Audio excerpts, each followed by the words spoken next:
தங்கச்சி நல்லா இருக்கியா? நல்லா இருக்கு தங்கச்சி. உனக்கு கதை அக்கா எங்க அக்கா நல்லா இருக்கா?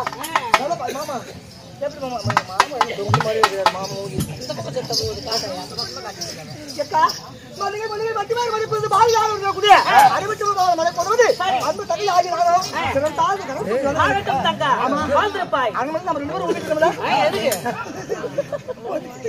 ரெண்டு பேரும் ஒண்ணாச்சுவே என்ன விஷயம் புரிஞ்ச தங்கச்சி ஒண்ணுமில்ல நம்ம வீட்டுக்காரர் நம்மள கூப்பிட்டுக்காரடி அப்படியா என்னன்னு தெரியல அக்கா என்னன்னு தெரியல ரெண்டு பேரும் நம்ம புடிச்சு கூப்பிடுறாங்க ரெண்டு பேரும் புடிச்சிட்டு போலாம் ரெண்டு பேரும் ஒண்ணா போலாம் நீ போலாமா எது வாடி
ஊரு பொம்பளைகளை நல்லா பாத்துவாங்க. ஆமா எங்க வீட்டுக்காரரு இதான் என் புருஷு நல்லா பாத்துவாங்க. நல்லா பாத்துவாங்கயா.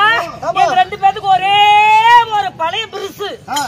பழைய புருஷா இல்லைங்க புருஷா மன்னா தேவி என்னங்க மாமா ஏனுங்க ருக்கு மாமா ருக்கு என்னங்க இருந்த முதலுமே எப்படி மன்னவர் தங்கி விட்டார். சாமி எங்க கோமரன் மன்னா ஆமா என்ன ஒரு ஆச்சரியமா இருக்குது. என்ன அடியே தங்கச்சி அடியே ருக்கு அடியே ருக்கு அடியே என்ன அடி நம்ம வீட்டுக்காரர் சந்தோஷமா இருக்காரு. என்னன்னு தெரியலையே ஒரு நாள் கூட ஒரு சந்தோஷம் இருக்க மாட்டாரு. நீங்க அப்படியே கல கல கல கலன்னு இருக்கிறாரு. என்னன்னு தெரியலையே இந்த ஜென்ரலா எங்க போனா அந்த சமயம் பார்த்து காணாம போயிட்டாங்க. திடீர்னு நம்ம ரெண்டு பேர்த்த பார்த்த உடனே நம்ம வீட்டுக்காரர் நினைப்பு வந்துச்சு நம்ம தெரியலையே. இத்தனை நாள் வந்தது இல்லையா? எத்தனை நாள் அமுது கூட்டு பார்த்துக்குவாரு. ஆமா அதனால கேக்கா என்னங்க கல்லாத கணவன் புண்ணானால புருஷன் இந்த உலகத்துல எத்தனையோ ஒருவர் இருந்தாலும் இதோ கட்சிய உன்னுடைய கணவனுடைய பாதங்களே தெய்வம் என்பதற்காக உன்னுடைய பாதத்தில் போட்டி பண்ணுங்க சாமி. ஆமாங்க அது மாதிரியே நாங்க இருவரும் தூக்கி சொல்லுங்க.